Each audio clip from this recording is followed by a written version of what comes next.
എൺപതിൻ്റെ നിറവിലും നാടകത്തെ നെഞ്ചോട് ചേർത്ത് പിടിക്കുന്ന ഒരു അമ്മയാണ് പള്ളുരുത്തി സ്വദേശി അമ്മിണി ഏണസ്റ്റ്. പിന്നിട്ടത് 25,000 വേദികളാണ്, നേടിയത് 200-ലധികം പുരസ്കാരങ്ങളാണ്. 12-ാം വയസ്സിലാണ് അമ്മിണി അമ്മ നാടകം കളിക്കാൻ തുടങ്ങിയത്. ഇപ്പോഴും ആഗ്രഹം ജീവിച്ചിരിക്കുന്നിടത്തോളം നാടകം കളിക്കണമെന്ന് തന്നെയാണ്. ആ അമ്മയെ ഒന്ന് പരിചയപ്പെടാം.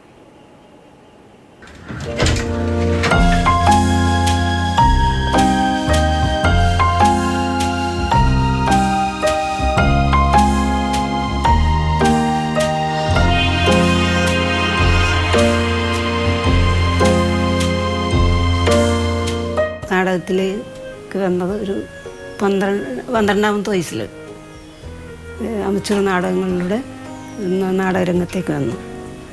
15-ാം വയസ്സിൽ പ്രൊഫഷണൽ നാടകത്തിലേക്ക് വന്നു. കേരളത്തിലുള്ള മിക്ക ട്രൂപ്പുകളിൽ അഭിനയിച്ചിട്ടുണ്ട്. എനിക്കിഷ്ടപ്പെട്ട കഥാപാത്രങ്ങൾ, എനിക്ക് ആദ്യം സംസ്ഥാന അവാർഡ് കിട്ടിയ മുല്ലപ്പൂക്കൾ ചുവന്നപ്പോൾ ഞാനും രാജം ബി ദേവും കൂടെ അഭിനയിച്ചതാണ്. എനിക്കും രാജം ബി ദേവിനും ഒരുമിച്ചാണ് അന്ന് സംസ്ഥാന അവാർഡ് കിട്ടുന്നത്. അമ്മിണി ഏണസ്റ്റ് എന്ന് പറഞ്ഞാലാണ് എന്നെ എല്ലാവരും അറിയപ്പെടുന്നത്. ഏണസ്റ്റ് എന്ന് പറഞ്ഞാൽ യേശുദാസിൻ്റെ കൂട്ടുകാരനും യേശുദാസിൻ്റെ ട്രൂപ്പിലുണ്ടായിരുന്ന വലിയൊരു കലാകാരൻ എന്ന് വെച്ചാൽ വലിയ കലാകാരനായിരുന്നു, മ്യൂസീഷ്യനായിരുന്നു പുള്ളി. എൻ്റെ അച്ഛൻ എനിക്ക് സപ്പോർട്ടായിരുന്നു. ചെറുപ്പത്തിലെ നാടകത്തിലേക്ക് അച്ഛനാണ് പ്രോത്സാഹിപ്പിച്ചുകൊണ്ട്. പക്ഷെ അമ്മ എതിരായിരുന്നു. അമ്മയ്ക്ക് അതിൽ താല്പര്യമില്ലായിരുന്നു. പെൺകുട്ടികൾ അങ്ങനെ നാടകത്തിനൊന്നും പോകണ്ട എന്നുള്ളൊരു ചിന്താഗതിയായിരുന്നു. അന്നത്തെ കാലഘട്ടം അത് തന്നെയാണല്ലോ. എന്നെ ഈ രംഗത്തേക്ക് കൊണ്ടുവന്ന എൻ്റെ ഫാദർ മരിച്ചപ്പോൾ 18-ാം ദിവസമാണ് ഞാൻ അറിയുന്നത്. കാണാൻ പറ്റിയില്ല. മരണം അറിയിച്ച് വീട്ടിൽ വന്നപ്പോൾ വീടൊക്കെ പൂട്ടി കിടക്കുക. ഞങ്ങൾ മലബാർ ആ സൈഡിലേക്കായിരുന്നു നാടകം. 18-ാം ദിവസം ഞങ്ങൾ തിരിച്ച് വീട്ടിൽ വന്നപ്പോൾ അടുത്തുള്ള പറഞ്ഞെങ്കിലും മരിപ്പറിയിച്ച് വീട്ടിൽ നിന്ന് വന്നിട്ടുണ്ടായിരുന്നു. 18-ാം ദിവസം വീട്ടിൽ ചെന്നപ്പോൾ എല്ലാം കഴിഞ്ഞിരുന്നല്ലോ. അതുപോലെ എൻ്റെ ഒരു സഹോദരനും അങ്ങനെ തന്നെ ഒരാഴ്ച കഴിഞ്ഞ് അറിയുന്നത്. കാണാൻ പറ്റിയില്ല. കൃഷിക്കാരായിരുന്നു എൻ്റെ അച്ഛനും അമ്മയും. അതുകൊണ്ട് സാമ്പത്തികം വലുതല്ലെങ്കിലും കുഴപ്പമില്ല. ജീവിതമാർഗത്തിന് വേണ്ടിയല്ല ഞാൻ നാടകത്തിന് ഇറങ്ങിയത്. നാടകത്തോടുള്ള താല്പര്യം കൊണ്ടാണ്. അതാണ് ഇന്ന് എന്നെ പിടിച്ചു നിർത്തുന്നത്.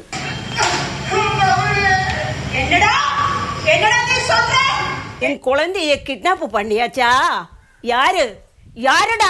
சிதம்பரத்தை மகாதேவ என்ற பேரை கொண்டு தட்டி எடுத்து கடந்து കളയുവാൻ മാത്രം ഉശിരുള്ളവൻ ആരുണ്ടടാ ഈ തമിഴകത്ത്?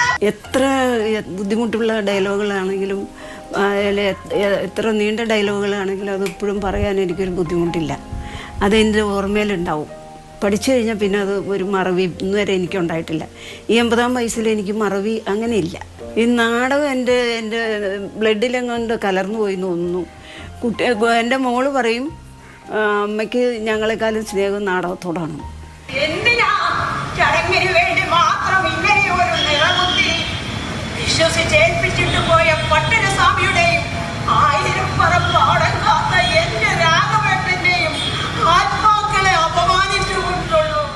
യഥാർത്ഥ കലാകാരന്മാർ അങ്ങനെയാണ്. കലയ്ക്ക് പ്രായപരിധിയോ അതിർവരമ്പുകളോ നിശ്ചയിക്കാറില്ല.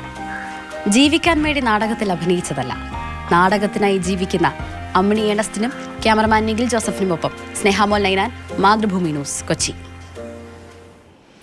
സ്നേഹമോൾ നൈനാൻ തന്നെ നമുക്കൊപ്പം ചേർന്നുണ്ട്. സ്നേഹ, അമ്മിണി ഏണസ്റ്റ് എന്ന കലാകാരി പറയുന്ന ഒരു കാര്യമുണ്ട്, ജീവിക്കാൻ വേണ്ടിയിട്ടല്ല നാടകത്തോട്ടുള്ള ആഗ്രഹം കൊണ്ടാണ് ഇപ്പോഴും അഭിനയിച്ചു കൊണ്ടിരിക്കുന്നത് എന്ന് പറയുന്നുണ്ട്. അതുതന്നെയാണല്ലേ ഇങ്ങനെ ചില ആഗ്രഹങ്ങളാണ് മനുഷ്യനെ ജീവിക്കാൻ പ്രേരിപ്പിക്കുന്നത് അല്ലേ?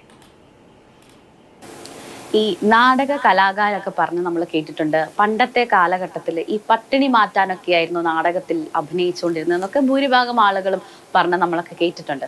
പക്ഷേ അങ്ങനെ പട്ടിണി മാറ്റാൻ വേണ്ടിയിട്ടൊന്നുമല്ല, നാടകത്തിനായി തന്നെ ജീവിച്ച ഒരു വ്യക്തിയാണ് അമ്മിണി. 12-ാം വയസ്സിലാണ് നാടകത്തിലേക്ക് ചുവട് വെക്കുന്നത്. അച്ഛന് വലിയൊരു നാടകം ഇഷ്ടമുള്ള, നാടകത്തിൽ അഭിനയിക്കാൻ താല്പര്യമുള്ള ഒരാളായിരുന്നു. അച്ഛൻ്റെ ഒരു നിർബന്ധ പ്രകാരമൊക്കെ തന്നെയാണ് അമ്മിണി ഈ നാടകരംഗത്തേക്ക് കടന്നു വരുന്നത്. അമ്മയ്ക്ക് എതിർപ്പായിരുന്നു. നമുക്കറിയാം, സ്വാഭാവികമായും അന്നത്തെ ഒരു കാലഘട്ടത്തിൽ നാടകത്തിൽ അഭിനയിക്കുന്നത് എന്തോ വലിയ തെറ്റായിരുന്നു എന്ന് വിചാരിച്ചിരുന്ന ആളുകളൊക്കെ ആയിരിക്കാം കൂടുതൽ ആളുകളും, ഈ നാട്ടിൻ പുറത്തെ ആളുകളും ഒക്കെ നമുക്ക് പറയാൻ സാധിക്കും. പക്ഷെ അങ്ങനത്തെ അനുഭവത്തിലൂടെ കടന്നുപോയവരൊക്കെ നമുക്കിടയിൽ, നാടക കലാകാരന്മാർക്കിടയിലൊക്കെ ഉണ്ടായിരിക്കാം. പക്ഷെ അച്ഛൻ്റെ ഒരു സപ്പോർട്ടാണ് ഇത്തരത്തില് അമ്മിണിയെ വലിയ ഒരു അറിയപ്പെടുന്ന ഒരു ആളാക്കി മാറ്റിയത്. ഇപ്പോൾ പറയുകയാണെങ്കിൽ 25,000 വേദികളൊക്കെ പിന്നിട്ടു എന്ന് പറയുകയാണെങ്കിൽ എത്രമാത്രം നാടകങ്ങൾ അഭിനയിച്ച് അത്രമാത്രം എക്സ്പീരിയൻസ്ഡ് ആയ ഒരാളാണ് എന്ന് നമുക്ക് മനസ്സിലാക്കാനായിട്ട് സാധിക്കും. 80ന്റെ നിറവിലാണ് അമ്മിണി. കഴിഞ്ഞ ദിവസമാണ് പിറന്നാൾ ആഘോഷമൊക്കെ നടന്നത്. ഈ നാടും നാട്ടുകാരും ഒക്കെ ചേർന്ന് പ്രത്യേക ആദരവൊക്കെ നൽകിയിരുന്നു, പ്രത്യേകം നാടകമൊക്കെ അവതരിപ്പിച്ചിരുന്നു അവർക്ക് വേണ്ടിയിട്ട്. ഏതായാലും 80 വയസ്സ് എന്ന് പറയുമ്പോൾ എന്നെ അതിശയിപ്പിച്ച ഒരു കാര്യം, ഇപ്പോൾ നമ്മളൊക്കെ തന്നെയാണ് ഇപ്പോഴത്തെ ഒരു കാലഘട്ടത്തിൽ ഒന്ന് അപ്പുറത്ത് പോയിട്ട് ഇങ്ങോട്ടേക്ക് വരുമ്പോഴത്തേക്കിനും പറഞ്ഞ കാര്യങ്ങൾ അല്ലെങ്കിൽ ചെയ്യാൻ ഉദ്ദേശിച്ചിരുന്ന കാര്യങ്ങളൊക്കെ മറന്നു പോകുന്ന ആളുകളാണ്. പക്ഷെ ഈ 80ന്റെ ഈ നിറവിലും എങ്ങനെയാണ് ഈ ഡയലോഗുകളൊക്കെ ഓർത്തെടുക്കുന്നത് എന്നുള്ള കാര്യമാണ് എന്നെ ഏറെ അതിശയിപ്പിച്ച ഒരു കാര്യം. ഞാനത് ചോദിക്കുകയും ചെയ്തു. അതിന് അമ്മിണി നൽകിയ ഉത്തരം ഇതാണ്: നാടകത്തെ അത്രത്തോളം ഹൃദ്യസ്ഥമാക്കിയ ഒരാൾക്ക് എങ്ങനെ മനഃപ്പാടമാക്കാനായിട്ട് സാധിക്കും? ശരിയാണ്, നമ്മൾ ആ കഥാപാത്രത്തിലൂടെ നമ്മൾ ജീവിക്കുകയാണെങ്കിൽ നമുക്ക് ഒരിക്കലും ആ ഡയലോഗുകളൊന്നും നമ്മൾ മിസ്സാകത്തില്ല. നമ്മുടെ ജീവിതം തന്നെയാണ് ആ ഒരു സ്റ്റേജിൽ അവതരിപ്പിച്ചത്. ഇപ്പോൾ ഇന്ന് കാണുന്ന ഈ നിലയിൽ അമ്മിണി എത്തിച്ചത് ഈ നാടകം തന്നെയാണ്. മാത്രമല്ല ജീവിത പങ്കാളിയായ ഏണസ്റ്റിനെ തന്നതും നാടകമാണ് എന്ന് അമ്മിണി പറയുന്നുണ്ട്. ഏണസ്റ്റ് നമുക്കറിയാം ഒരു മ്യൂസിഷ്യനായിരുന്നു, നാടകത്തിലെ മ്യൂസിഷ്യനായിരുന്നു. ഇവർ തമ്മിൽ കണ്ട് ഇരുവരും പ്രണയത്തിലായി. അതിനുശേഷം വീട്ടുകാരുടെ സമ്മതപ്രകാരമായിരുന്നു വിവാഹം. അപ്പോൾ മക്കൾ ഉണ്ടായിരുന്നു അതിനുശേഷം. അപ്പൊ ഈ മക്കളുടെ കാര്യമൊന്നും നോക്കാൻ ഇവർക്ക് സമയം കിട്ടിയിരുന്നില്ല. ഒരു ദിവസം 3 നാടകമൊക്കെ അവതരിപ്പിച്ച ദിവസങ്ങളൊക്കെ ഉണ്ടായിരുന്നു. ശരിയാണ്. അങ്ങനെ ജീവിതത്തിൽ പലതും ഈ അമ്മിണിയമ്മയ്ക്ക് വേണ്ടാന്ന് വെക്കേണ്ടി വന്നിട്ടുണ്ടാവാം നാടകം കാരണം. ചിലപ്പോൾ അച്ഛൻ്റെ മരണ സമയത്ത് വരാൻ കഴിഞ്ഞില്ല, അതൊക്കെ. പക്ഷേ ഇപ്പോഴും നാടകത്തെ ഒരുപാട് സ്നേഹിക്കുന്നുണ്ട് എന്ന് തന്നെയാണ്. ജീവനാണ് നാടകം എന്ന് പറയുന്നത്. എന്തായാലും ഇനിയും ഒരുപാട് വേദികളിൽ നാടകം അവതരിപ്പിക്കാൻ അമ്മിണി ഏണസ്റ്റിന് സാധിക്കട്ടെ.